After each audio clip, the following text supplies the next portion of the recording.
जय माता दी। प्रिय भक्तों, हमारे हिंदू धर्म में पूजा पाठ और तीज त्योहारों का विशेष महत्व माना गया है। शायद ही ऐसा कोई दिन गुजरता है जब कोई खास पूजा का संयोग न बनता हो, अपितु धार्मिक ग्रंथों के अनुसार हर व्रत और अनुष्ठान का अपना अलग महत्व माना जाता है।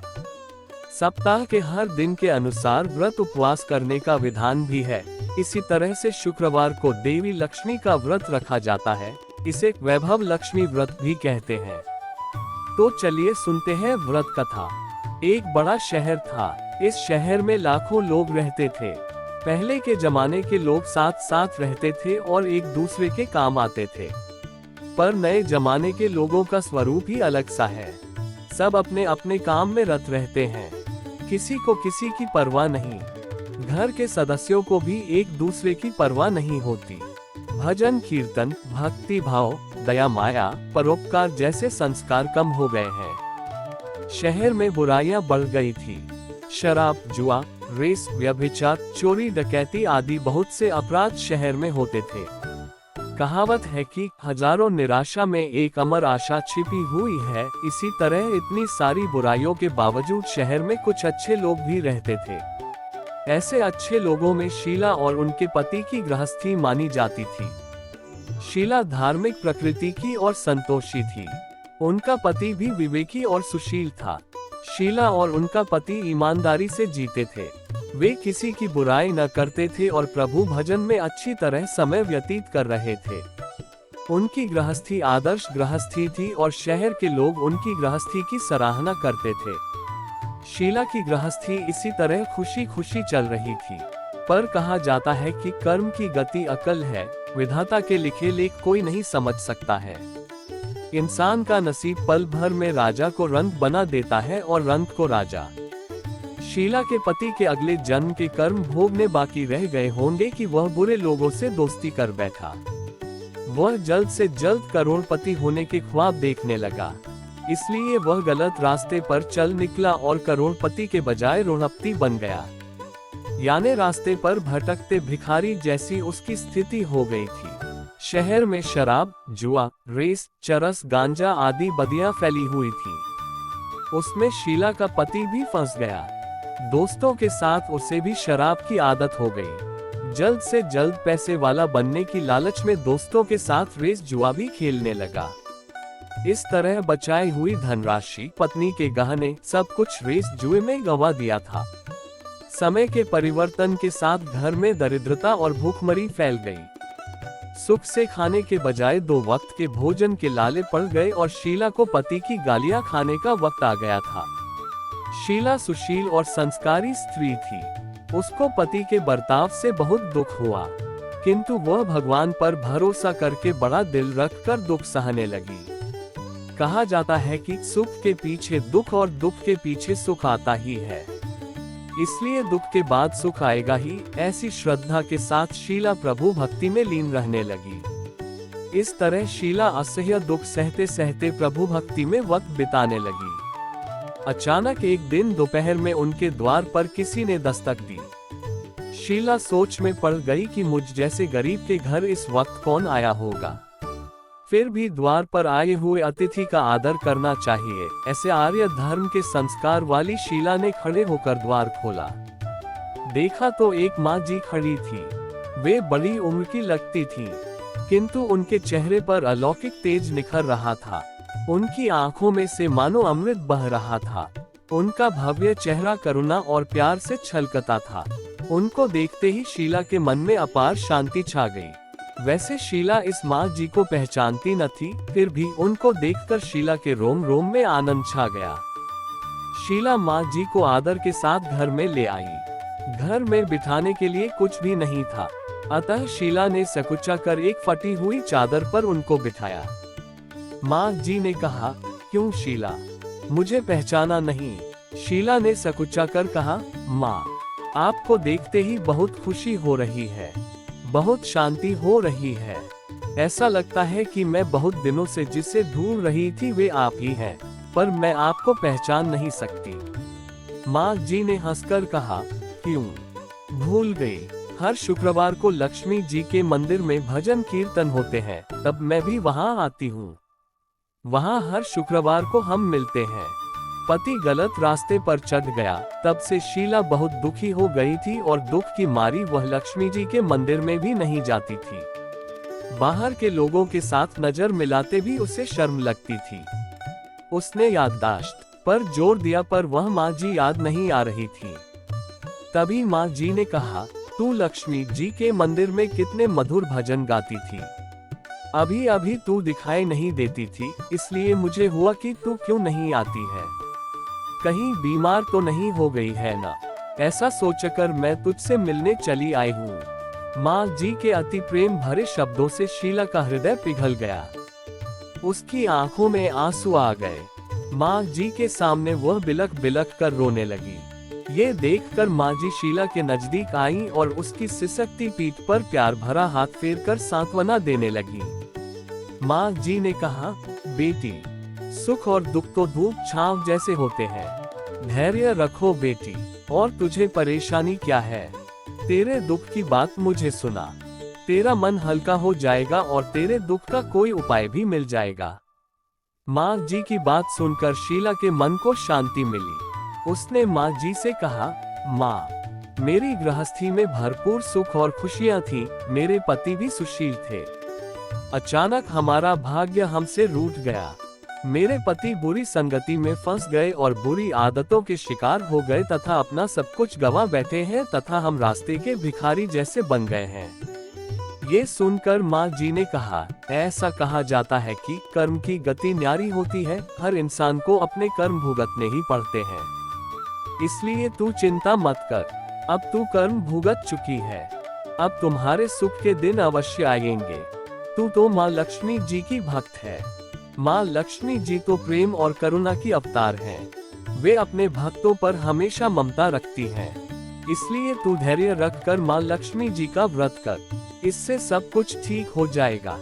माँ लक्ष्मी जी का व्रत करने की बात सुनकर शीला के चेहरे पर चमक आ गई। उसने पूछा, माँ, लक्ष्मी जी का व्रत कैसे किया जाता है, वह मुझे समझाइए। मैं यह व्रत अवश्य करूंगी। माँ जी ने कहा, बेटी, माँ लक्ष्मी जी का व्रत बहुत सरल है। उसे वरदलक्ष्मी व्रत या वैभव लक्ष्मी व्रत भी कहा जाता है। यह व्रत करने वाले की सब मनोकामना पूर्ण होती है। वह सुख, संपत्ति और यश प्राप्त करता है। ऐसा कहकर माँ जी वैभव लक्ष्मी व्रत की विधि कहने लगी। बेटी, वैभव लक्ष्मी व्रत वैसे तो सीधा सादा व्रत है, किंतु कई लोग यह व्रत गलत तरीके से करते हैं, अतः उसका फल नहीं मिलता। कई लोग कहते हैं कि सोने के गहने की हल्दी कुमकुम से पूजा करो, बस व्रत हो गया। पर ऐसा नहीं है। कोई भी व्रत शास्त्रीय विधि से करना चाहिए, तभी उसका फल मिलता है। सच्ची बात यह है कि सोने के गहनों का विधि से पूजन करना चाहिए। व्रत की उद्यापन विधि भी शास्त्रीय विधि से करना चाहिए। यह व्रत शुक्रवार को करना चाहिए। प्रातःकाल स्नान करके स्वच्छ कपड़े पहनो और सारा दिन जय मां लक्ष्मी का रटन करते रहो। किसी की चुगली नहीं करनी चाहिए। शाम को पूर्व दिशा में मुंह करके आसन पर बैठ जाओ। सामने पाटा रखकर उस पर रुमाल रखो। रुमाल पर चावल का छोटा सा ढेर करो। उस ढेर पर पानी से भरा तांबे का कलश रखकर कलश पर एक कटोरी रखो। उस कटोरी में एक सोने का गहना रखो। सोने का ना हो तो चांदी का भी चलेगा। चांदी का ना हो तो नकद रुपया भी चलेगा। बाद में घी का दीपक जलाकर अगरबत्ती सुलगा कर रखो। माँ लक्ष्मी जी के बहुत स्वरूप हैं और माँ लक्ष्मी जी को श्री यंत्र अति प्रिय है। अतः वैभव लक्ष्मी में पूजन विधि करते वक्त सर्वप्रथम श्री यंत्र और लक्ष्मी जी के विविध स्वरूपों का सच्चे दिल से दर्शन करो। उसके बाद लक्ष्मी स्तवन का पाठ करो। बाद में कटोरी में रखे हुए गहने या रुपये को हल्दी, कुमकुम और चावल चढ़ाकर पूजा करो और लाल रंग का फूल चढ़ाओ। शाम को कोई मीठी चीज बनाकर उसका प्रसाद रखो। न हो सके तो शक्कर या गुड़ भी चल सकता है। फिर आरती करके 11 बार सच्चे हृदय से जय मां लक्ष्मी बोलो। बाद में 11 या 21 शुक्रवार यह व्रत करने का दृढ़ संकल्प मां के सामने करो और आपकी जो मनोकामना हो वह पूरी करने को मां लक्ष्मी जी से विनती करो। फिर मां का प्रसाद बांट दो। और थोड़ा प्रसाद अपने लिए रख लो। अगर आप में शक्ति हो तो सारा दिन उपवास रखो और सिर्फ प्रसाद खाकर शुक्रवार का व्रत करो। न शक्ति हो तो एक बार शाम को प्रसाद ग्रहण करते समय खाना खा लो।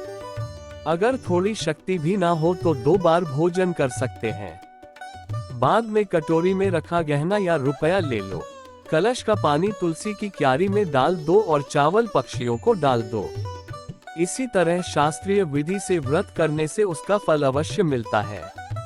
इस व्रत के प्रभाव से सब प्रकार की विपत्ति दूर होकर आदमी मालामाल हो जाता है। संतान न हो तो संतान प्राप्ति होती है। सौभाग्यवती स्त्री का सौभाग्य अखंड रहता है। कुमारी लड़की को मनभावन पति मिलता है। शीला ये सुनकर आनंदित हो गई।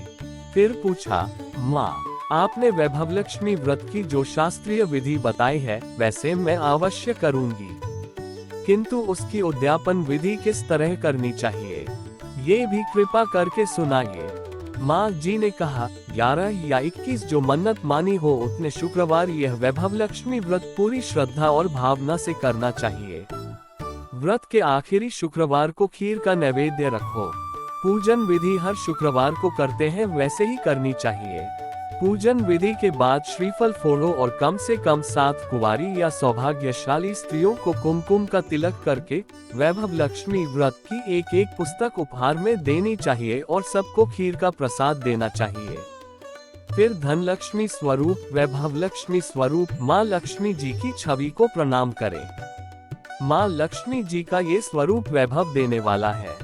प्रणाम करके मन ही मन भावुकता से माँ की प्रार्थना करते वक्त कहें कि हे माँ धनलक्ष्मी, हे माँ वैभवलक्ष्मी, मैंने सच्चे हृदय से आपका व्रत पूर्ण किया है, तो हे माँ हमारी मनोकामना पूर्ण कीजिए, हमारा सबका कल्याण कीजिए। जिसे संतान न हो उसे संतान देना, सौभाग्यशाली स्त्री का सौभाग्य अखंड रखना, कुंवारी लड़की को मनभावन पति देना। आपका ये चमत्कारी वैभवलक्ष्मी व्रत जो करे उसकी सब विपत्ति दूर करना, सबको सुखी करना। हे माँ, आपकी महिमा अपरंपार है। माँ जी के पास से वैभवलक्ष्मी व्रत की शास्त्रीय विधि सुनकर शीला भाव विभोर हो उठी। उसे लगा मानो सुख का रास्ता मिल गया। उसने आंखें बंद करके मन ही मन उसी क्षण संकल्प लिया कि हे वैभवलक्ष्मी माँ, मैं भी माँ जी के कहे अनुसार श्रद्धा पूर्वक शास्त्रीय विधि से वैभवलक्ष्मी व्रत 21 शुक्रवार तक करूंगी और व्रत की शास्त्रीय रीति के अनुसार उद्यापन भी करूंगी। शीला ने संकल्प करके आंखें खोली तो सामने कोई न था। वह विस्मित हो गई कि माँ जी कहाँ गई। यह माँ जी कोई दूसरा नहीं, साक्षात लक्ष्मी जी ही थी। शीला लक्ष्मी जी की भक्त थी, इसलिए अपने भक्त को रास्ता दिखाने के लिए माँ लक्ष्मी देवी माँ जी का स्वरूप धारण करके शीला के पास आई थी। दूसरे दिन शुक्रवार था। प्रातःकाल स्नान करके स्वच्छ कपड़े पहनकर शीला मन ही मन श्रद्धा और पूरे भाव से जय माँ लक्ष्मी का मन ही मन रटन करने लगी। सारा दिन किसी की चुगली नहीं की। शाम हुई तब हाथ पांव मुंह धोकर शीला पूर्व दिशा में मुंह करके बैठी। घर में पहले तो सोने के बहुत से गहने थे, पर पति ने गलत रास्ते पर चलकर सब गिरवी रख दिए। पर नाक की कील पुल्ली बच गई थी। नाक की कील निकालकर उसे धोकर शीला ने कटोरी में रख दी। सामने पाटे पर रुमाल रखकर मुट्ठी भर चावल का ढेर किया। उस पर तांबे का कलश पानी भर कर रखा। उसके ऊपर कील वाली कटोरी रखी। फिर विधि पूर्वक वंदन, स्तवन, पूजन वगैरह किया और घर में थोड़ी शक्कर थी, वह प्रसाद में रखकर वैभवलक्ष्मी व्रत किया। ये प्रसाद पहले पति को खिलाया। प्रसाद खाते ही पति के स्वभाव में फर्क पड़ गया। उस दिन उसने शीला को मारा नहीं, सताया भी नहीं। शीला को बहुत आनंद हुआ। उसके मन में वैभवलक्ष्मी व्रत के लिए श्रद्धा बढ़ गई। शीला ने पूर्ण श्रद्धा भक्ति से 21 शुक्रवार तक व्रत किया। 21वें शुक्रवार को विधि पूर्वक उद्यापन विधि करके 7 स्त्रियों को वैभवलक्ष्मी व्रत की 7 पुस्तकें उपहार में दी। फिर माता जी के धनलक्ष्मी स्वरूप की छवि को वंदन करके भाव से मन ही मन प्रार्थना करने लगी, हे माँ धनलक्ष्मी, मैंने आपका वैभवलक्ष्मी व्रत करने की मन्नत मानी थी, वह व्रत आज पूर्ण किया है। हे माँ, मेरी हर विपत्ति दूर करो, हमारा सबका कल्याण करो। जिसे संतान न हो उसे संतान देना, सौभाग्यवती स्त्री का सौभाग्य अखंड रखना, कुंवारी लड़की को मनभावन पति देना। जो कोई आपका ये चमत्कारी वैभव लक्ष्मी व्रत करे उसकी सब विपत्ति दूर करना, सबको सुखी करना। हे माँ, आपकी महिमा अपार है। ऐसा बोलकर लक्ष्मी जी के धन लक्ष्मी स्वरूप की छवि को प्रणाम किया। इस तरह शास्त्रीय विधि से शीला ने श्रद्धा से व्रत किया और तुरंत ही उसे फल मिला। उसका पति सही रास्ते पर चलने लगा और अच्छा आदमी बन गया तथा कड़ी मेहनत से व्यवसाय करने लगा। धीरे धीरे समय परिवर्तित हुआ और उसने शीला के गिरवी रखे गहने छुड़ा लिए। घर में धन की बाढ़ सी आ गई। घर में पहले जैसी सुख शांति छा गई। वैभव लक्ष्मी व्रत का प्रभाव देखकर मोहल्ले की दूसरी स्त्रियां भी शास्त्रीय विधि से वैभव लक्ष्मी का व्रत करने लगी। हे माँ धन लक्ष्मी, आप जैसे शीला पर प्रसन्न हुई, उसी तरह आपका व्रत करने वाले सब पर प्रसन्न होना, सबको सुख शांति देना। जय धन लक्ष्मी माँ, जय वैभव लक्ष्मी माँ। वैभव लक्ष्मी माँ चालीसा। सिंधु सुता में सुमिरौन तोही, ज्ञान बुद्धि विद्या दो मोही। तुम समान नहीं कोई उपकारी, सब विधि पूर्वहु आस हमारी। जय जय जगत जननी जगदम्बा, सबके तुम ही हो स्वलंबा। तुम ही हो घट घट के वासी, विनती यही हमारी खासी। जग जननी जय सिंधु कुमारी, दीनन की तुम हो हितकारी। विनवो नित्य तुम ही महारानी, कृपा करो जग जननी भवानी। के ही विधि स्तुति करोन तिहारी, सुधी लेजे अपराध बिसारी। कृपा दृष्टि चित्वो ममोरी, जगत जननी विनती सुन मोरी। ज्ञान बुद्धि जय सुख की दाता, संकट हरो हमारी माता। क्षीर सिंधु जब विष्णु मथायो, 14 रत्न सिंधु में पायो। 14 रत्न में तुम सुख राशि, सेवा कियो प्रभु ही बनी दासी। जब जब जन जहाँ प्रभु लीन्हा, रूप बदलतः सेवा कीन्हा। स्वयं विष्णु जब नर तनु धारा, लीन हेओ अवधपुरी अवतारा। तब तुम प्रकट जनकपुर माही, सेवा कियो हृदय पुलकाही। अपनायो तो ही अंतर्यामी, विश्व विदित त्रिभुवन की स्वामी। तुम सब प्रबल शक्ति नहीं आनी, कह तक महिमा कहो बखानी। मन क्रम वचन करे सेवकाय, मन इच्छित वांछित फल पाए। तजी छल कपट और चतुराई, पूजहि विविध भांति मन लाए। और हाल में कहो बुझाए, जो ये पाठ करे मन लाए। ताको कोई कष्ट न होई, मन इच्छित फल पावे फल सोई। त्राही त्राही जय दुख निवारिणी, त्रिवेद ताप भव बंधन हारिणी। जो यह चालीसा पढ़े और पढ़ावे, इसे ध्यान लगाकर सुने सुनावे। ताको कोई न रोग सतावे, पुत्र आदि धन संपत्ति पावे। पुत्रहीन और संपत्तिहीना, अंधा बधिर कोढ़ी अति दीना। विप्र बोलाया कै पाठ करावे, शंका दिल में कभी न लावे। पाठ करावे दिन चालीसा, ता पर कृपा करे गौरीसा। सुख संपत्ति बहुत सी पावे, कमी नहीं काहू की आवे। 12 मास करे जो पूजा, तेही सम धन्य और नहीं दूजा। प्रतिदिन पाठ करे मन माही, उन सम कोई जग में नाही। बहु विधि क्या मैं करौन बढ़ाए, ले यह परीक्षा ध्यान लगाए। करी विश्वास करे व्रत नेमा, होए सिद्ध उपजय और प्रेमा। जय जय जय लक्ष्मी महारानी, सब में व्यापित जो गुण खानी। तुम्हेरो तेज प्रबल जग माही, तुम सम को दयाल कहूँ नहीं। मुही अनाथ की सुधि अब ले जय, संकट काटी भक्ति मुही दीजे। भूल चूक करी क्षमा हमारी, दर्शन दीजे दशा निहारी। बिन दर्शन व्याकुल अधिकारी, तुम ही अक्षत दुख सहते भारी। नहीं मोही ज्ञान बुद्धि है तन में, सब जानत हो अपने मन में। रूप चतुर्भुज करके धारण, कष्ट मोर अब करहु निवारण। कही प्रकार में करौन बढ़ाए, ज्ञान बुद्धि मोही नहीं अधिकाय। रामदास अब कहाय पुकारी, करो दूर तुम विपत्ति हमारी। दोहा त्राही त्राही दुख हारिणी हरो बेगी सब त्रास। जयति जयति जय लक्ष्मी करो शत्रुन का नाश। रामदास धरी ध्यान नित विनय करत कर जोर, मातो लक्ष्मी दास पर करहु दया की कोर। इति लक्ष्मी चालीसा संपूर्णम।